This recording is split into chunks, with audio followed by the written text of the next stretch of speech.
กรรมการเฉลยและกรรมการควบคุมห้องสอบถึงแม้อาตมาภาพจะมีอายุ70 ปีก็ยังทำหน้าที่อยู่เรียนที่สอบปท.1 2ควบคุมห้องสอบปท.3ปีนี้มีนักเรียนที่สอบปท.4แล้วก็มีทั้งพระเนนแล้วก็ฆราวาสที่สอบ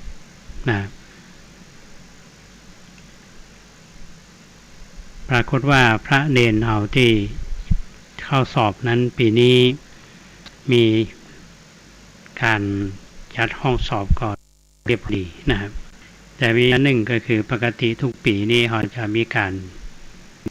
ประชุมผู้เข้าสอบเพื่อวาดแต่ปีนี้เนื่องจากว่ามีการระบาดของโรคโควิดซึ่งทางสาธารณสุขเพิ่นก็เข้ามาดูแลแล้วก็วัดก่อนสอบนั้นก็มีการทำสวอปพระเนนเอาก็มีหลายรูปที่ติดโรคไวรัสโควิดนะครับแล้วก็มีการแยกห้องพิเศษนะครับก็เท่าที่ดูในภาพรวมวันนี้ก็เป็นไปด้วยความเรียบร้อยและวันพรุ่งนี้ก็จะมีการสอบแถมวันหนึ่งนะครับอย่างเมื่อต่อวานี้อาตมาภาพดูข้อสอบของปท.3มีการแปลไทยเป็นมคธแปลมคธเป็นไทยพูดง่ายๆก็คือแปลได้ตามหลักสูตรนะครับก็มีพระเนนที่สอบหลายๆรูปก็ทำข้อสอบได้อยู่การเรียนภาษาบาลีเนี่ยท่านผู้ฟังจะต้องพระเนนจะต้องมีความตั้งใจสนใจจริงๆและก็เป็นสิ่งที่น่าอนุโมทนาว่าในสำหรับภาค7เท่านั้นมีพระเถระผู้ใหญ่ซึ่งเอาใจใส่เรื่องของการศึกษาทั้งระดับของเจ้าคณะภาครองเจ้าคณะภาคแล้วก็เจ้าคณะจังหวัด3จังหวัดนะครับ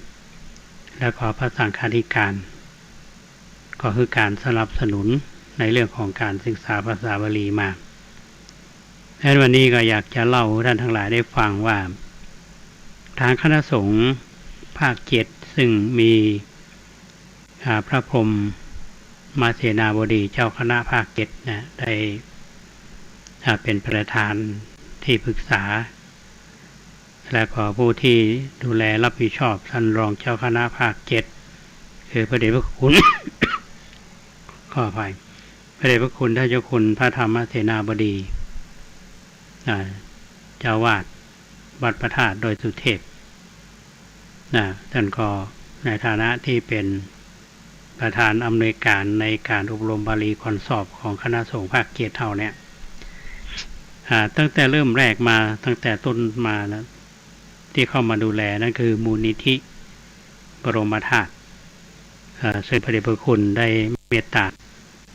จัดการอบรมได้นิมนต์วิทยากรแล้วก็พระเนนไปเข้าการอบรมทางระดับปท.สูงที่ผ่านมาและส่วนประโยค1 2 3 4 5นะเขามีการอบรมกันนะซึ่งในปีนี้มีการอบรมบาลีคอนสอบตั้งแต่ปท.1 2 ถึงปท.5เตือที่1นั้นเพิ่นก็มีการจัดอบรมช่วงก่อนที่อาตมาว่านะเพิ่นมีการอบรมก่อนสอบตั้งแต่ประโยค6ถึงประโยค9เมื่อเดือนพฤศจิกายนตั้งแต่วันที่15พฤศจิกายนเนี่ยถึงวันที่31มกราคม65เฮาก็เรียกว่าอบรมข้ามปีนะเป็นเวลา78วันก็มีนักเรียนเข้าอบรม133รูปมีครูวิทยากร9รูปคนรวมเป็น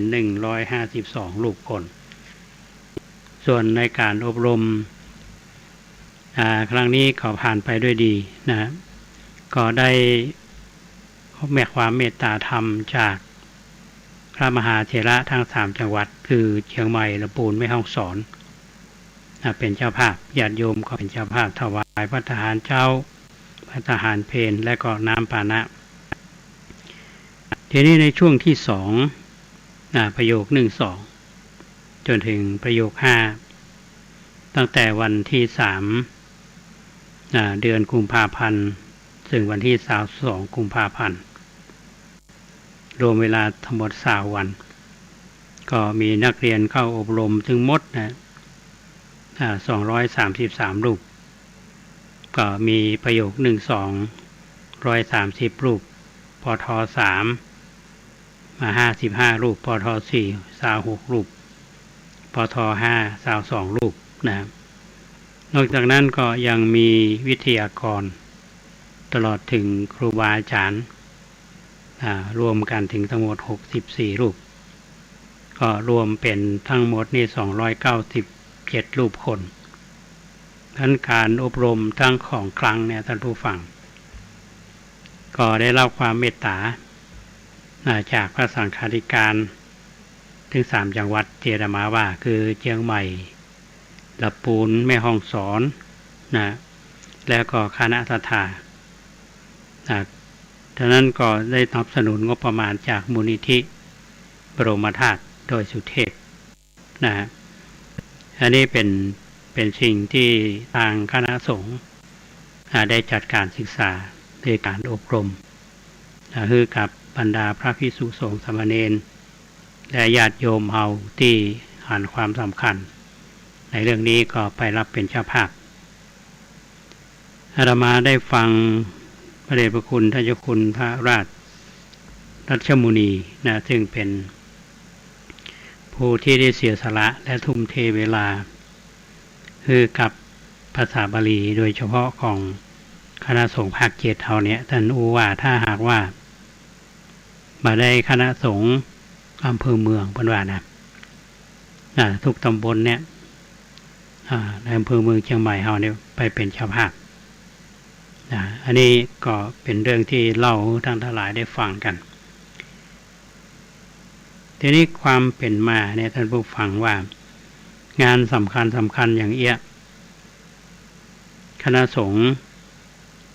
ตั้งแต่ระดับของมหาเถรสมาคมก็ดีเราโทนก็ดีภาคก็ดีจังหวัดก็ดีก็ถือเป็นนโยบายหลักก็คือจัดการศึกษาส่วนการศึกษาอบรมบาลีก่อนสอบเนี่ยที่ในส่วนของภาค7เนี่ยแคบๆเอาเนี่ยเนาะมีพระมหาเถระที่ให้ความสำคัญถ้าเราจะว่ากันมาตั้งแต่เจ้าพระคุณสมเด็จพระมหารัชมังคลาจารย์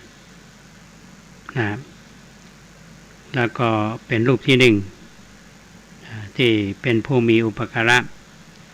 รูปที่2นั่นก็คือพระเดชพระคุณท่านเจ้าคุณพระวิสุทธิวงศาจารย์อดีตเจ้าคณะใหญ่หัวเหนือวัดปากน้ำรูปที่3คือพระพรหมมงคลหรือหลวงปู่ทองอดีตเจ้าคณะภาคที่ปรึกษาเจ้าคณะภาค7วัดพระธาตุเจ้าศรีจอมทองทั้ง3ท่านเนี่ยเป็นกำลังสำคัญทีนี้ในปัจจุบันนี้ อย่างทางคณะสงฆ์เราเนี่ยได้ดูแลอย่างต่อเนื่องมาเลยเมื่อมีการอบรมเรียบร้อยโดยมีความคาดหวังว่าบรรดาพระสงฆ์สามเณรเราที่ได้รับการอบรมเนี่ยจะได้เป็นทรัพยากรบุคคลที่มีค่าก็มีการสอบเพราะฉะนั้นสนามสอบวัดพระสิงห์เนี่ยเป็นสนามสอบแห่งที่1ส่วนสนามสอบแห่งที่2นั้นก็คือวัดพระธาตุศรีจอมทองสนามสอบแห่งที่3นั้นก็คือวัดท่าตอนอำเภอแม่อายอันนี้เป็นภาพรวมของจังหวัดเชียงใหม่ทีนี้พระมหาเถระเจ้าคณะปกครองที่ดูแลเรื่องนี้ตั้งแต่เจ้าคณะภาค พระเดชพระคุณทายคุณพระพรหมเสนาบดีช่วงนี้ท่านก็มาปฏิบัติหน้าที่ท่านอาจจะไปเยี่ยมสนามสอบแต่ละแห่งแล้วก็ไปฉลองศรัทธาฉลองงานคณะสงฆ์หลายๆแห่งที่ท่านรับนิมนต์รองเจ้าคณะภาคเขตทั้ง2 รูปก็ปฏิบัติหน้าที่เจ้าคณะจังหวัดทั้ง3 จังหวัดท่านก็ปฏิบัติหน้าที่เป็นอำนวยการแล้วก็ดูแลอาตมาภาพว่าถ้าเป็นลักษณะอย่างนี้นะเราจะหันได้ว่าพระสงฆ์สามเณรเฮาที่ศึกษาในเรื่องของภาษาบาลีในจังหวัดเชียงใหม่เฮาเนี่ยท่านผู้ฟังมีพระหนุ่มเนนน้อยเข้ามาศึกษาภาษาบาลีกันแล้วก็ได้ประโยคสูงๆก็มีบางรูปบางองค์นั้นท่านก็เรียนแต่ภาษาบาลีอย่างเดียวหลายๆรูปนี้ก็เรียนในมหาวิทยาลัยมหาจุฬาก็ดีในมหามกุฏราชวิทยาลัยก็ดีควบคู่กันไปก็เรียนทั้งบาลีทั้งสายสามัญเพราะฉะนั้นปัจจุบันนี้เรามีพระสงฆ์ที่มีองค์ความรู้ในเรื่องของวิชาการทางพระพุทธศาสนาเป็นจำนวนนักอันนี้ก็ญาติโยมทั้งหลายที่ได้คือการสนับสนุนโดยเฉพาะวัดวาอารามต่างๆที่มีพระสงฆ์องค์เนนมาศึกษาญาติโยมเนี่ยก็คือการอุปถัมภ์โดยเฉพาะเรื่องการตักใส่บาตรดูแลพระสงฆ์เหมือนกับลูกกับหลานท่านทั้งหลายเหล่านั้นพอได้รับความรู้ก็เป็นกำลังสำคัญของพระศาสนาเหมือนกับหลายๆท่านที่ปฏิบัติหน้าที่อยู่ขณะนี้ก็เป็นการสืบต่ออายุพระพุทธศาสนาเพราะฉะนั้นท่านผู้ฟังทุกท่านที่อาตมาภาพนำเรื่องนี้มาเล่าสู่ท่านทั้งหลายได้ฟังว่าถ้าหากว่าท่านมีโอกาสที่จะคือการสนับสนุนบรรดาพระสงฆ์สามเณรให้ได้รับการศึกษาทางแผนกนักธรรมแผนกบาลีหรือสายสามัญหรือระดับของมหาวิทยาลัยก็เป็นบุญเป็นกุศลอย่างยิ่งที่เราได้ทำหน้าที่ตรงนี้เหมือนกับญาติโยมทั้งหลายเนี่ยอย่างพระเนนวัดป่าแดงเอานี่ก็เช่นเดียวกันญาติโยมที่เป็นดูแลบ่ว่าจะใส่บาตรก็ดีดูแลช่วงนี้ก็มีความเป็นห่วงเป็นใยท่านเหล่านั้นก็ศึกษาก็ฮักเหมือนลูกเหมือนหลานทีนี้ถ้าหากว่าท่านสำเร็จการศึกษาไปแล้วก็ไปเป็นกำลังสำคัญของพระศาสนาบางทีก็ปิกมาตุภูมิไปทำงานตอบแทนครูบาอาจารย์เหมือนกับหลายๆรูปปิกจากวัดป่าแดงไปก็ไปเป็นพระสังฆาธิการไปเป็นเจ้าวาดไปเป็นเจ้าคณะตำบลไปเป็นครูบาอาจารย์สนองงานของคณะสงฆ์ในท้องถิ่นนั้นอันนี้เป็นเรื่องที่เอาท่านทั้งหลายก็ชื่นชมและอนุโมทนาดังนั้นอาตมาภาพก็นำมาเรื่องนี้มาเล่าท่านทั้งหลายได้ฟังว่าการศึกษามันเป็นสิ่งที่สำคัญนะครับแล้วญาติโยมก็หันประโยชน์ตรงนี้สนับสนุนพระสงฆ์องค์เนนเฮาส่วนใหญ่พระเนนเฮาเนี่ยจะบอกว่ามาจากอาจจะอยู่บนดอยบนดอยเขาเข้ามาบวชแล้วก็ศึกษาเราเรียนหลายๆรูปเนี่ยก็ได้เป็นทรัพยากรบุคคลที่มีค่าของพระศาสนาและสังคมดังที่เราท่านทั้งหลายได้หันเชิงประจักษ์อันนี้ก็ขออนุโมทนากับญาติโยมทุกท่านที่คือการสนับสนุนในเรื่องของการศึกษาดังนั้นช่วงนี้ทางคณะสงฆ์อาจจะมีการจัดสอบภาษาบาลี หน่วยที่1วัดพระสิงห์หน่วยที่2วัดพระธาตุศรีสมตองหน่วยที่3วัดท่าตอนอำเภอแม่อายและญาติโยมท่านใดถ้ามีจิตศรัทธาอาจจะไปถวายน้ำปานะอย่างวัดพระสิงห์เนี่ยพอไปที่โรงเรียนธรรมราชศึกษาไปหาท่านพระครูปริยัติกิจจาภิวัตรผู้อำนวยการโรงเรียนธรรมราชศึกษาท่านดูแลในเรื่องนี้อยู่นะก็ไปที่วัดพระสิงห์ได้นะฮะ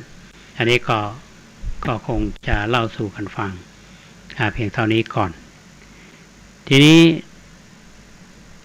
อาตมาเคยเล่าเรื่องของพระอานนท์ท่านทั้งหลายได้ฟังกันมีหลายแง่หลายมุมเนาะมีอันหนึ่งที่เฮาอู้กันอยู่เสมอว่าพระอานนท์เนี่ยนะเป็นพุทธอุปถากก็คือดูแลพระพุทธเจ้าพระพุทธเจ้าของเฮานั้นได้ออกบวชนะ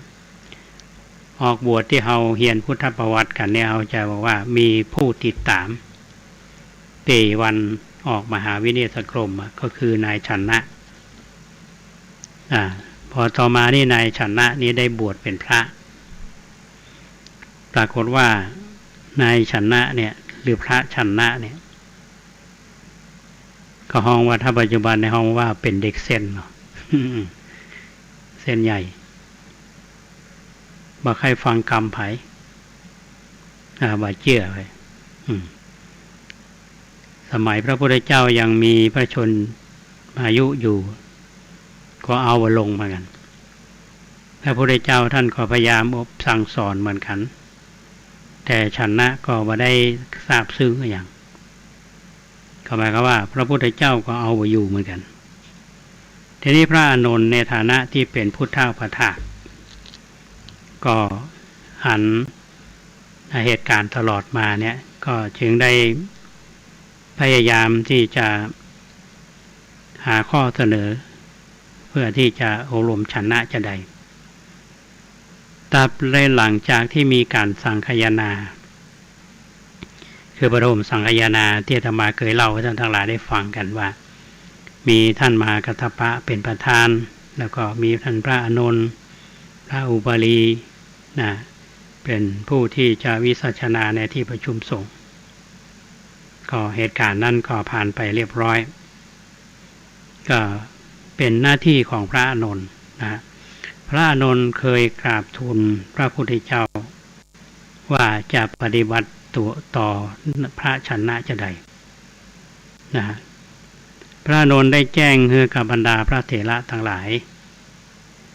ว่าพระผู้มีพระเจ้าเนี่ยได้รับสั่งกับท่านว่าให้สงฆ์เนี่ยลงพรหมทัณฑ์แก่พระชนะ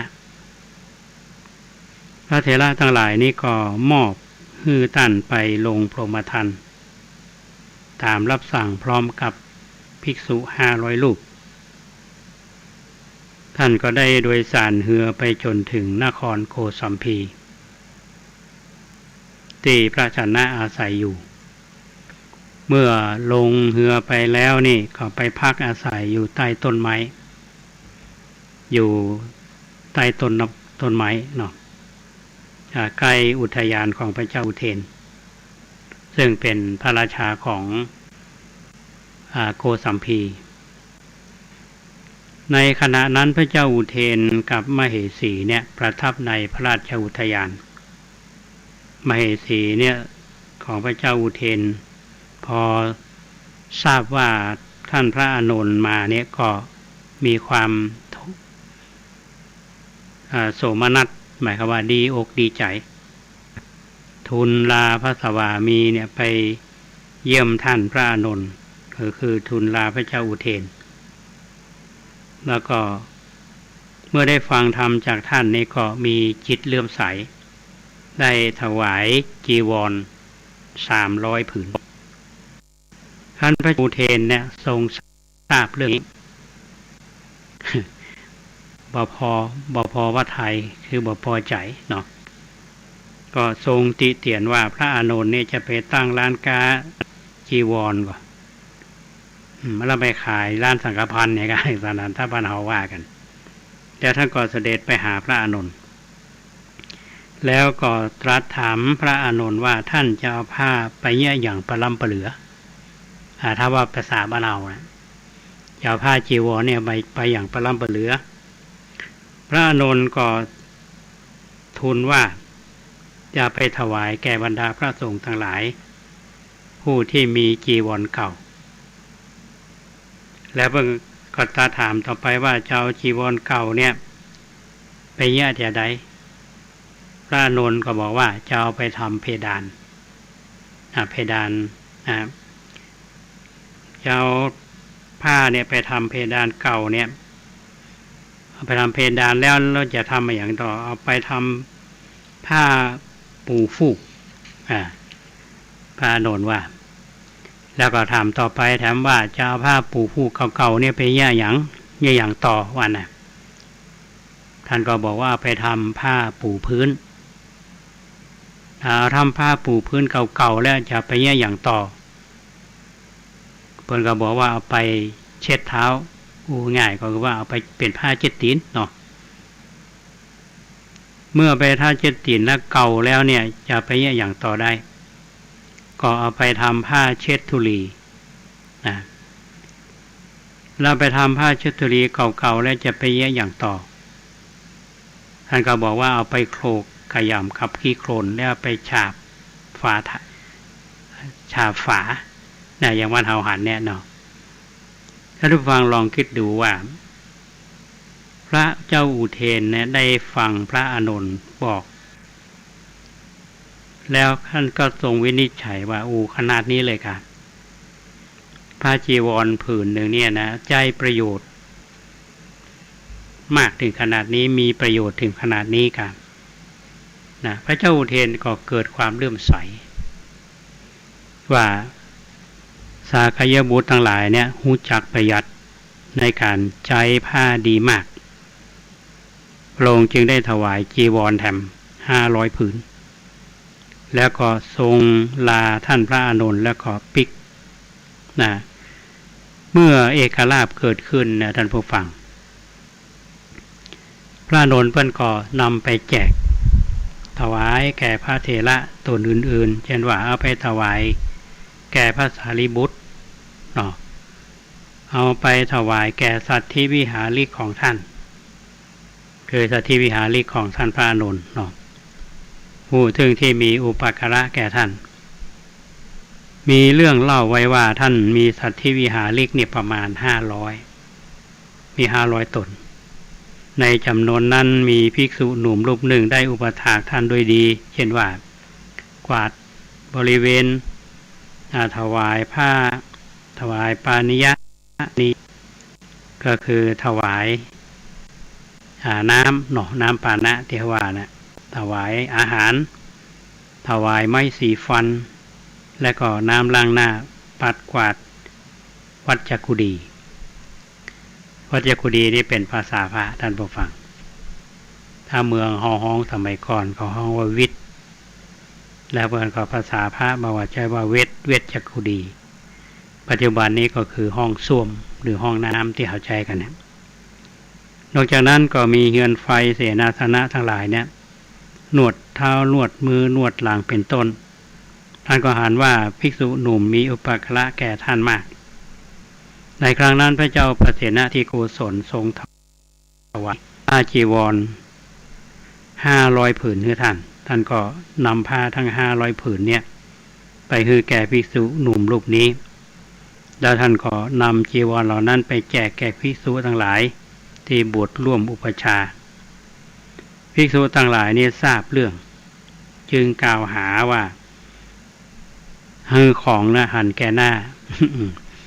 เล่นพักเล่นพวกเนาะท่านผู้ฟังเนาะมีสมัยนั้นละก็นำความนี้ขึ้นไปทูลถามพระผู้มีพระภาคเจ้าขี้ฟ้องเหมือนกันพระองค์ก็ตรัสเล่าเรื่องที่เป็นจริงคือแก่ภิกษุฟังภิกษุทั้งหลายนั้นก็หมดสงสัย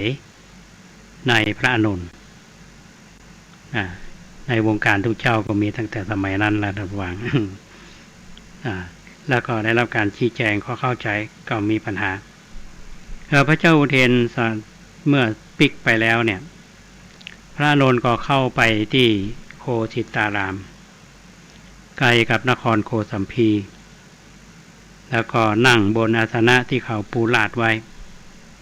พระฉันนะนี่เข้าไปหาท่านพระอานนท์อภิวาท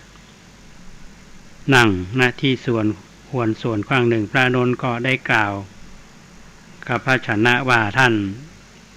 ฉันนะสงฆ์ลงพรหมทานแก่ท่านแล้วพระฉันนะก็กล่าวว่าท่านพระอานนท์ก็พรหมทานนะเป็นจะใดพระอานนท์บอกว่าท่านฉันนะท่านปรารถนาจะอู้กรรมใดพึงอู้กรรมนั้น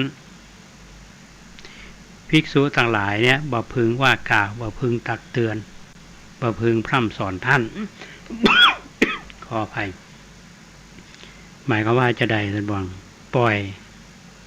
เนาะจะอู้จะใดก็จังเยอะๆบ่เล่าให้ตนอกตนใจบ่ได้ว่ากล่าวตักเตือนห้องว่าลอยแผ่บรรเทาว่านะเนี่ยท่านพระชนะก็ได้ถามท่านพระอานนท์ว่าเหตุเพียงที่จะให้ภิกษุบอกว่ากล่าวหรือว่าบรรทักเตือนเนี่ยบ่พร่ำสอนข้าพเจ้าเนี่ยเป็นสงฆ์กำจัดแล้วไม่ใช่หรือนะ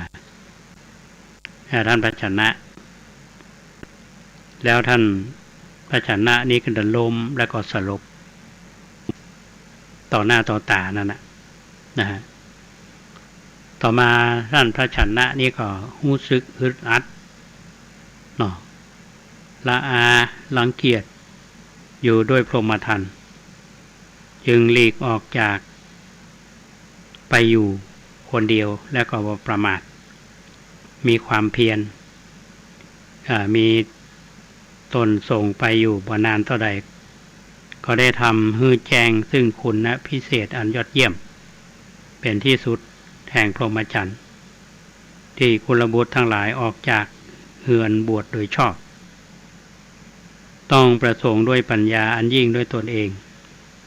เข้าถึงแล้วได้หู้ชัดแล้วว่าชาตินี้สิ้นแล้วพรหมจรรย์ก็อยู่จบแล้วกิจที่ควรทำได้ทำสำเร็จแล้วกิจอื่นที่มีความเป็นอย่างนี้บ่มีแล้วพระชนะได้เป็นอรหันต์รูปหนึ่งในบรรดาพระอรหันต์ทั้งหลายท่านพระชนะบรรลุอรหันต์แล้วเนี่ยก็เข้าไปหาพระอานนท์กล่าวว่าท่านพระอานนท์ขอท่านจงระงับพรหมทานแก่ผมในบัดนี้เถิดท่านพระอานนท์ก็กล่าวว่าท่านชนะเมื่อใดท่านทำให้แจ้งซึ่งอรหันต์แล้วเมื่อนั้นพรหมทานของท่านก็ระงับแล้วนี่หมายความว่าอย่างไรท่านผู้ฟังก็หมายความว่าถ้าหากว่าพระอานนท์เนี่ยได้เป็นพระอรหันต์แล้วเนี่ยก็พรหมทานก็เป็นอันระงับแล้วนี่คือเป็นเรื่องราวที่เกิดขึ้นหลังอาการทำปฐมสังคายนาในครั้งพุทธกาลเราฟังแล้วเราจะมีความรู้สึกจะใดท่านผู้ฟังลองนึกดูนะครับตุเจ้าในสมัยครั้งพุทธกาลเนี่ยขนาดพระพุทธเจ้ายังมีชีวิตอยู่นะบางทีก็เอาไปอยู่เหมือนกันพระพุทธเจ้าเอาบางครั้งก็ปีกวิเวกสาเหตุเพียงเล็กน้อยก็พระก็ทะเลาะกันที่เอาหันปางปาลิไลยกะธรรมาภาพเคยเล่าท่านทั้งหลายได้ฟังกันมันจะมีหูบอีลิงเนาะกับช้างที่ชูงวงด้วยห่วงพึ่งปางเนี่ยห้องปางปาลิไลยกะที่ท่านพระพุทธองค์ท่านไปอยู่ในป่ามีสัตว์เดรัจฉานดูแลที่ห้องว่าไปปลีกวิเวกก็มีอีลิงกับช้างอันนี้คือหมายความว่าเอาไปอยู่ละตู้เจ้าก็ถึงบอกประสนพระเจ้าก็ถึงประสนนะ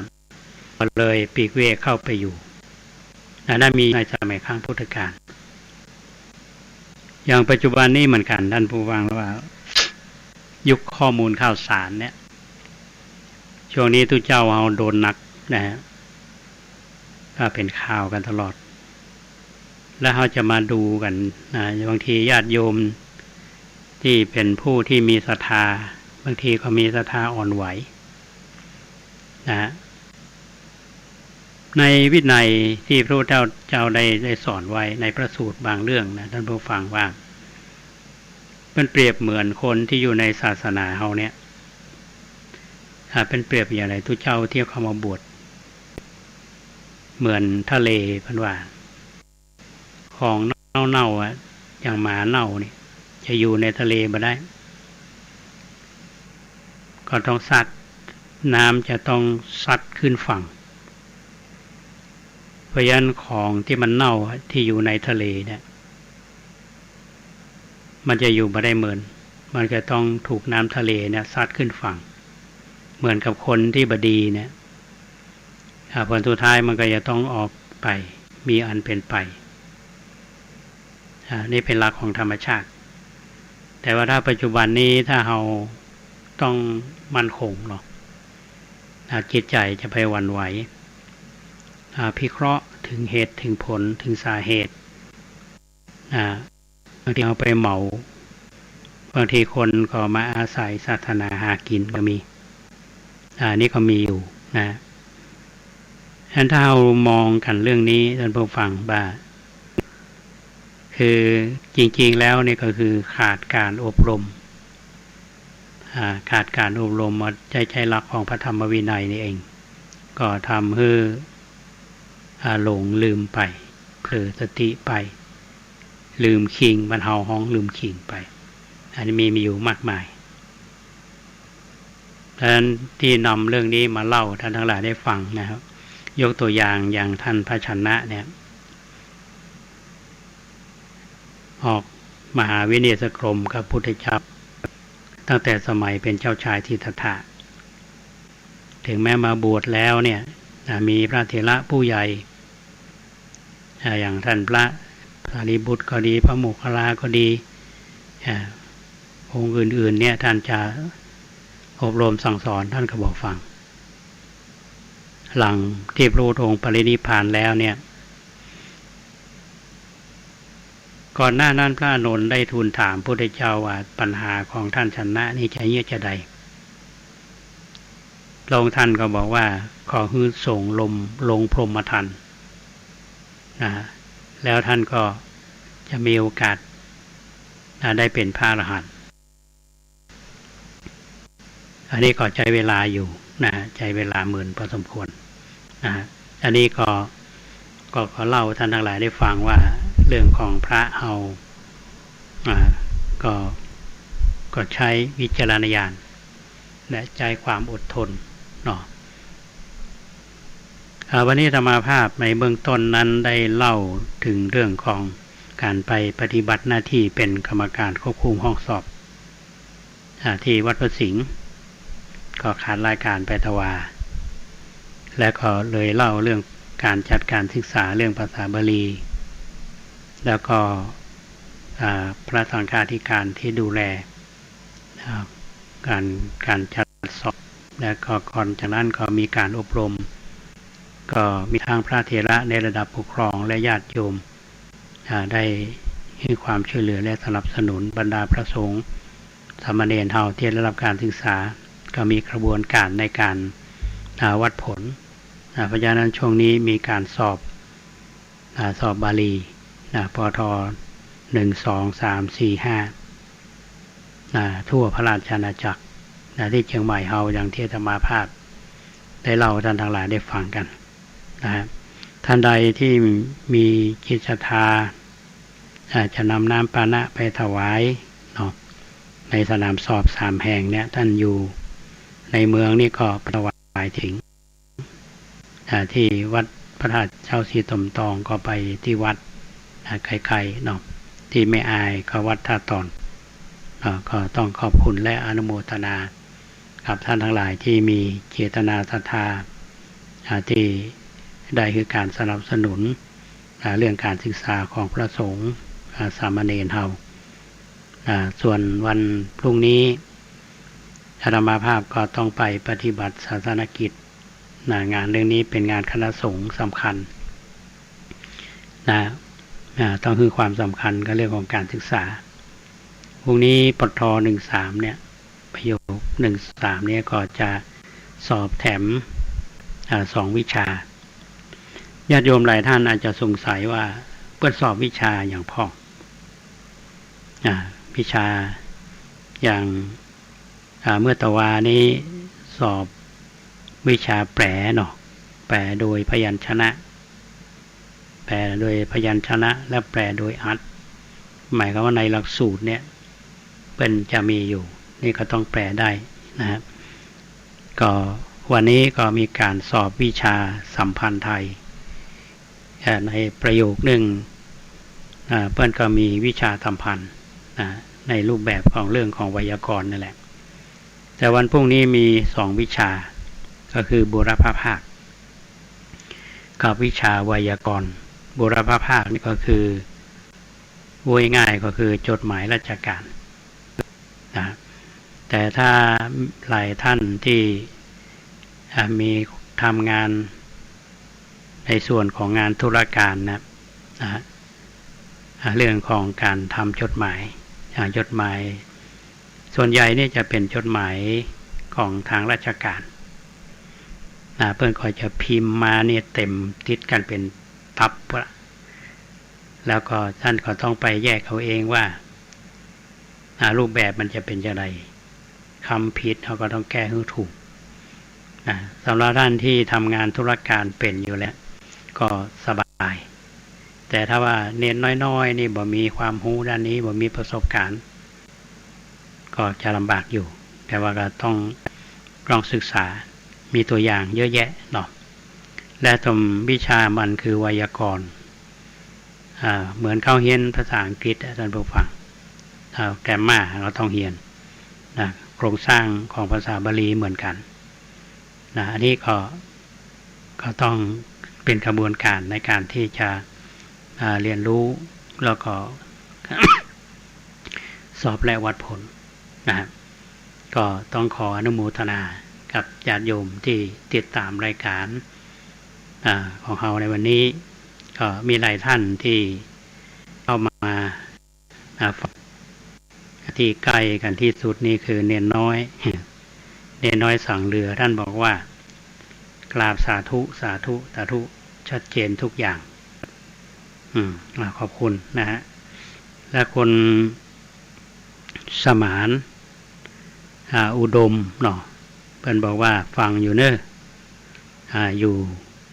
ฟังอยู่ที่สันกำแพงที่ห้วยทรายได้ยินชัดเจนดีครับอนุโมทนากับไว้สมานแล้วก็มีคุณโยมแสงจันทร์เขียวแก้วแม่แสงจันทร์เขียวแก้วก็กำลังรับชมอยู่นี่ก็ติดตามรายการก็แถมหลายๆท่านก็คงติดตามรายการนี้อยู่นะครับทีนี้เวลาที่เหลืออยู่เนี่ยท่านผู้ฟังเนาะก็อยากจะให้ท่านทั้งหลายได้ทราบข่าวความคืบหน้าแล้วก็กิจกรรมวันนี้มีการประชุมผู้สูงอายุชมรมผู้สูงอายุบ้านใหม่หลังมอนะครับแต่เป็นที่เสียดายอาตมาภาพมันได้อยู่เนาะวันนี้ท่านประธานบุญชีสินศิริเป็นประธานชมรมแล้วก็มีเลขานุการคุณกัญจนีกลิ่นพันธ์นะครับก็มวลสมาชิกทั้งหลายนี้ก็บอกว่าผู้สูงอายุเขาเนี่ยเมินแล้วมาได้ประชุมกันผลการประชุมเป็นอย่างไรเนี่ยอาตมาภาพจะได้ติดตามเพราะว่าผู้สูงอายุนี่เป็นทรัพยากรบุคคลที่มีค่านะอาตมาว่าในการตั้งชมรมผู้สูงอายุขึ้นมาเนี่ยจำได้ว่าตั้งแต่สมัยพ่อหนานหวนคุณเงินตัวนี้ท่านเสียชีวิตไปละได้ตั้งชมรมขึ้นมาก็ไปปรึกษาอาจารย์สุวัฒน์ ที่อยู่อุโมงค์เนี่ยแต่ปรากฏว่าพอไปปรึกษาเพื่อนเอาระเบียบเพื่อนมาเขาก็มาล่างระเบียบใหม่ปรากฏว่าไปขอจดแจ้งเนี่ยไปก่อนอุโมงค์เขาตั้งมาตั้งจำได้ตั้งแต่ปี 2546 ถ้ามองในเรื่องของผลดีก็คือสมาชิกนี่ช่วยกันเวลาว่าสบายก็ไปเยี่ยมเนาะเวลาท่านผู้ใดไปผู้หนึ่งได้ละสังขารไปก็ดีก็มีเงินสงเคราะห์จริงอยู่อาจจะบรรนักหนาป้าป้านแต่ว่าเป็นความห่วงใยจะได้ก็ตามธรรมาภาพก็หันว่าผู้สูงอายุเอานี้ช่วยเหลือกันบางคนอาจจะบ่เข้าใจนะฮะอาจจะบ่เข้าใจอาจจะเรียกร้องอย่างเกินไปก็มีเป็นธรรมดาดังนั้นก็ขออนุโมทนากับชมรมผู้สูงอายุบ้านใหม่หลังมอเฮาที่ยังเกาะกลุ่มรุมลากันอยู่ช่วยเหลือกันอยู่ก็มีการประชุมไปเมื่อตอนบ่ายที่ผ่านมาก็ไม่รู้ว่าแม่แสงจันทร์เขียวแก้วเข้าร่วมประชุมหรือเปล่าเนี่ยเนาะก็น่าจะร่วมประชุมกันอยู่นะครับทีนี้มีเรื่องที่จะเล่าสู่ท่านทั้งหลายได้ฟังเนาะอย่างที่ท่านฟังสปอร์ตที่คุณเกษตรเพชรสำริดเปิดให้ท่านทั้งหลายฟังว่าทางคณะสงฆ์อำเภอลี้และทางฝ่ายอำเภอลี้เพิ่นมีกิจกรรมอันหนึ่งก็คือการสร้างต่างจากพระธาตุ5 ดวงเนี่ยไปบ้านลี้โดยท่านครูบาเต๋เจ้าวาดวัดห้วยต้มเนี่ยพร้อมศิษยานุศิษย์เนี่ยเพื่อนก็ได้ซื้อที่นานี่ธรรมาถามท่านพระครูอินทวุฒิคุณท่านบอกว่าประมาณสักกว้างนี่ก็10 เมตรเนาะแล้วก็ยาวก็ประมาณ800 เมตรประมาณนั้นและตอนนี้ก็มีการถมแต่ว่าโดนดินลูกลังไปส่วนหนึ่งละและในวันที่7เนี่ยก็จะท่านผู้ว่าราชการจังหวัดจะไปเป็นประธานและท่านอำเภอก็จะได้รายงานถึงความเป็นไปเป็นมาว่าเป็นการสืบแนวคิดของท่านครูบาวงศ์เขาเรียกว่าตามรอยครูบาวงศาครูบาวงศ์เปิ้นว่าต่อไปก็น่าจะทำแต่บรรดาศิษยานุศิษย์ของท่านครูบาเตเนี่ยเปิ้นก็บริจาคเงินประมาณ1.3 ล้านกว่าซื้อที่นาแต่พอซื้อที่นาได้แล้วเนี่ยดินลูกลังก็จะใช้อยู่ประมาณ1 ล้านกว่าบาทก็มีการระดมทุนกันอาตมาก็หันว่ามาตุภูมิก็คืออำเภอลี้เพราะฉะนั้นสปอร์ตที่อาจารย์เสน่ห์พันธรรมแล้วก็เชิญชวนเนี่ยอาตมาก็มาเปิดในรายการวันที่7เนี่ยมีนาคมเพื่อนก็จะลงจอบเนาะหมายความว่าระดมทางพระสงฆ์องค์เนรทางญาติโยมทางอปท.ท้องถิ่นไม่ว่าจะเป็นอปท.หรือเทศบาลอย่างนี้กำนันผู้ใหญ่บ้านเพื่อนก็จะระดมกำลังกันอาตมาไม่ได้ไปเพราะว่าตอนเช้าจะต้องไปหาหมอตอนบ่ายก็จะไปร่วมงานวันกตัญญูวัดท่าตะต่อยบ่าย2 โมงก็ได้โอนเงินเข้าบัญชีทำบุญไปแล้วส่วนหนึ่งแต่วันนี้ไปควบคุมห้องสอบ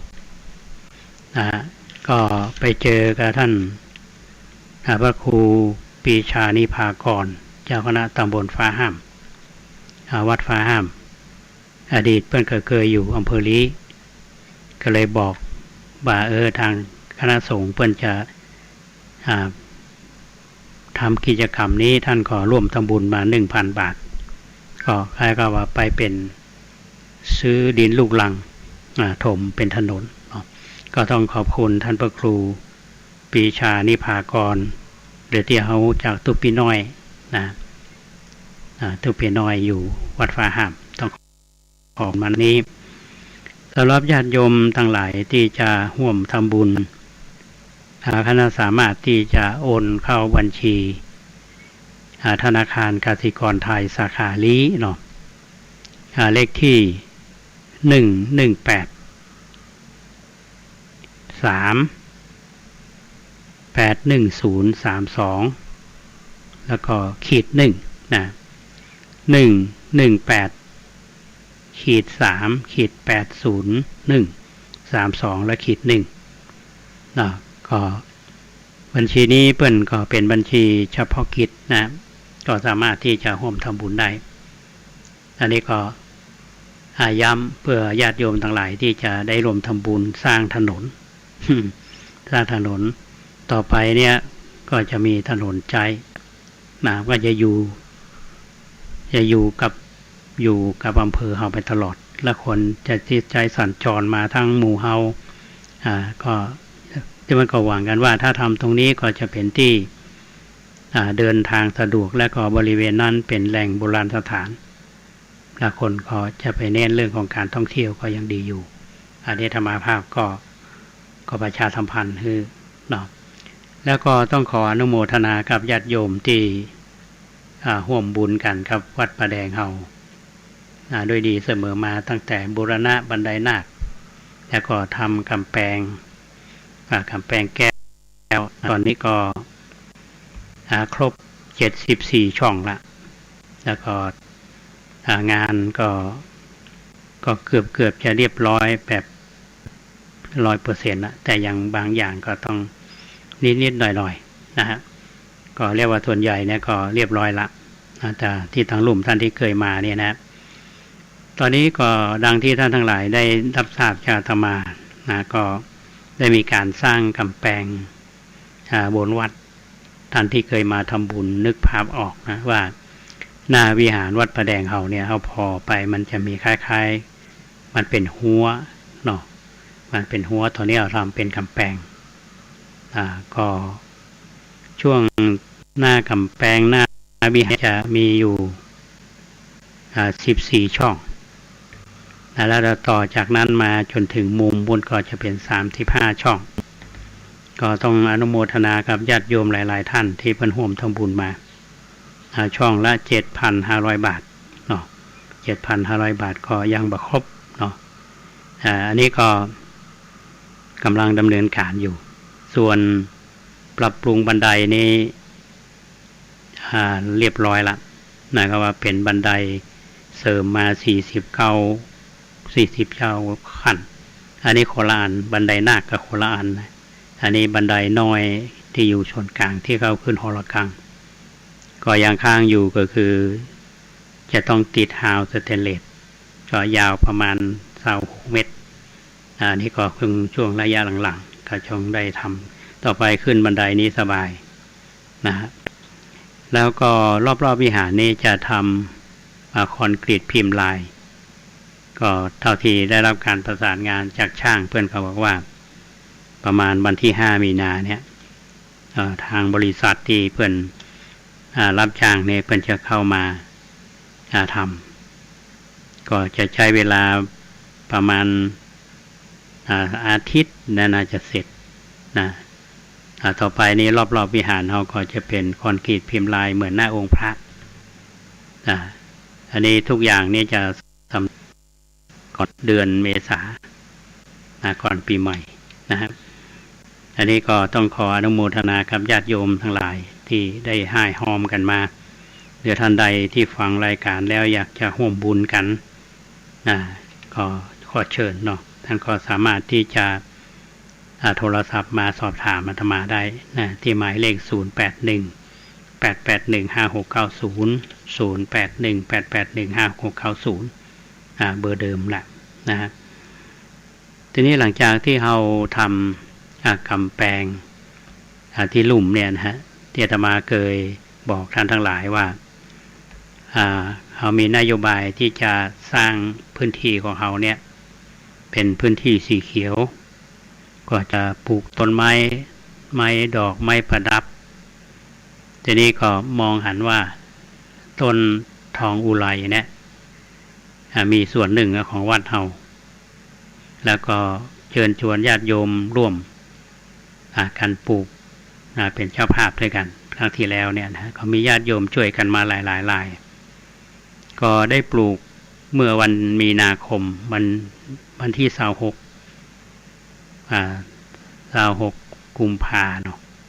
16ขออภัย16กุมภาที่ผ่านมาเนี่ยเป็นวันมาฆบูชาก็ร่วมกันปลูกวันนั้นเป็นวันพระเนาะเป็นฤกษ์ดียามดีปลูกวันนั้นเนี่ย54ทั้งคณะศรัทธาทั้งพระสงฆ์องค์เนรเขาก็ร่วมปลูกตอนนี้ก็มีดอกหรอดอกแล้วก็ทางซ้ายทางขวาเนี่ยเขาก็ขึ้นวัดเนี่ยมันจะมีสีเหลืองเนาะต่อไปนี่นะลงมากับสีเหลืองลงตั้งแต่บนมาถึงลานกิจกรรมเนี่ยแล้วก็หน้าบันไดนาคก็จะงามไปด้วยต้นไม้ที่เขาปลูกกันก็ต้องขออนุโมทนากับญาติโยมที่ร่วมการทำบุญเนี่ยอย่างแม่วัชราวันสุขพินิจเนี่ยเป็นฟังรายการอยู่ว่าวัดประแดงพอ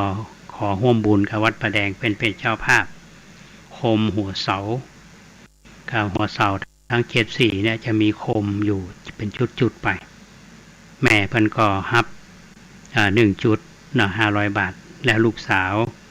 คือนางสาวเอื้องไพรสุขพินิจก็แถมจุด1ก็500 บาทขออนุโมทนาแม่เนาะอันนี้เพิ่นโอนเข้าบัญชี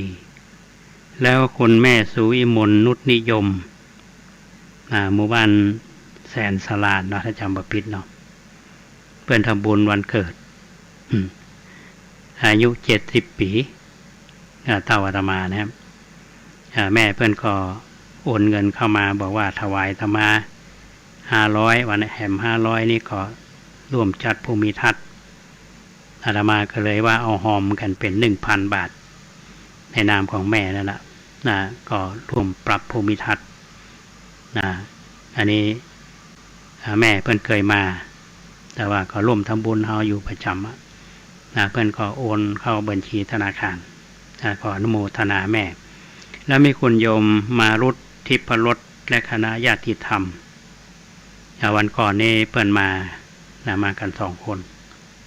โยมเดินทางมาจากไหนมาจากยะลาเพิ่นว่ามาจากยะลาแล้วก็เคยมาวัดประแดงก็มาเทื่อนี้เป็นเทื่อที่2ก็เลยเล่าให้เพิ่นฟังแล้วก็ฮื้อหนังสือไป3 เล่มเพิ่นให้ความสนใจกับเรื่องนี้อยู่เรื่องวัดประแดงเฮาเนี่ยนะเรื่องประวัติศาสตร์เพิ่นก็เลยร่วมทำบุญอันนี้ต้องขออนุโมทนาแล้วการสร้างกำแพงเนี่ยท่านผู้ฟังทั้งพระสงฆ์ทั้งญาติโยมเฮานี่ก็ช่วยกันพระสงฆ์เฮาแล้วก็มีท่านสมัครยาณสีโลวัดไผ่หินซึ่งเป็นเลขานุการเจ้าคณะตำบลสุเทพเขต 1เป็นเลขานุการอาตมาแต่เบิ้ลก็มีศรัทธาว่าหลวงพ่อสร้างกำแพงผมขอเป็นเจ้าภาพร่วมบุญกับหลวงพ่อ1 ช่อง20,000 บาททีนี้เปิ้นก็ช่วยทำบุญมาเป็นงวดเนาะมาเป็นงวดที่4ละเงินเดือนออกก็ได้หักมาเอามาทำบุญอันนี้ต้องขออนุโมทนามีความตั้งใจจริงที่จะทำท่านสมัครวัดไผ่หินญาติโยมท่านสาธุชนทุกท่านธรรมาภาพดูเวลาแล้วก็เกือบจะหมดละเนาะเท่าที่ฟังวันนี้ท่านทั้งหลายก็คงเข้าใจเนาะว่างานพัฒนาวัดมันทั้งพัฒนาในด้านของศาสนสถานแหล่งภูมิทัศน์สิ่งแวดล้อมพัฒนาคนเรื่องภูมิทัศน์ก็สำคัญเรื่องอนุรักษ์สิ่งแวดล้อมก็สำคัญวัดประแดงเฮานี้อาตมาพยายามที่จะพัฒนาไปในทิศทางที่มันดูดีแบบสร้างวัตถุมากเกินไปแต่ที่อยากจะสร้างให้มันเป็นที่ร่มรื่นต้นใบหญ้าเฮาเนี่ยจะต้องมีเพราะฉะนั้นช่วงนี้ถ้าญาติโยมเดินทางมาวัดประแดงนี่ ขี่รถขึ้นมาเนี่ยจะดูตั้งแต่ก่อนจะขึ้นวัดแล้วเนาะแล้วก็จะมีบันไดนาคเลื้อยยาวขึ้นไปภาพหลังแล้วก็จะเป็นวิหารพอขี่รถขึ้นมาก็จะเป็นกำแพงลายกำแพงไปก็จะมีสีเหลืองนะตอนนี้เริ่มออกดอกแล้วต้นดาวเรืองแล้วตรงบนนั้นเมื่อก่อนเคยเป็นหญ้าเป็นขี้โคขี้เหล่าพระเนรวัดประแดงเขาต้องยกความดีให้ทุกท่านเพื่อช่วยทำความสะอาดเก็บใบไม้จัดวางอย่างให้เป็นระเบียบหมดเนาะพออาตมาก็มาคิดว่าต่อไปเนี่ยตรงนี้มันน่าจะเป็นที่พักผ่อนหย่อนใจได้ฝันว่าในอนาคตเนี่ยเราจะทำเป็นม้านั่งเป็นชุดๆเนาะแล้วก็จะทำบันไดลงขั้นแหมหน่อยแล้วก็จะทำประตูแล้วก็มีทางเดินแล้วเราก็จะปลูกต้นไม้เป็นแนวยาวทางกำแพงแถมชั้นหนึ่งอันนี้ญาติโยมทั้งหลายก็ฟังเอาเราคงมีส่วนร่วมกันในอนาคตเนาะว่าเราจะปลูกต้นไม้อย่างก็ต้องปรึกษาท่านผู้รู้เราจะเอาเป็นที่สวยงามเป็นที่แหล่งศึกษาเราเนี่ยเป็นต้นเนาะก็ขออนุโมทนากับญาติโยมท่านสาธุชนทั้งหลายที่ฟังรายการวันนี้มีข้อเสนอแนะก็แนะนำมายังเนี่ยนะก็โทรหาธรรมาภาพได้หมายเลข0818815690วันนี้ต้องขออนุโมทนากับคุณลุงสมานคุณป้าแสงจันทร์เนาะอินเทพ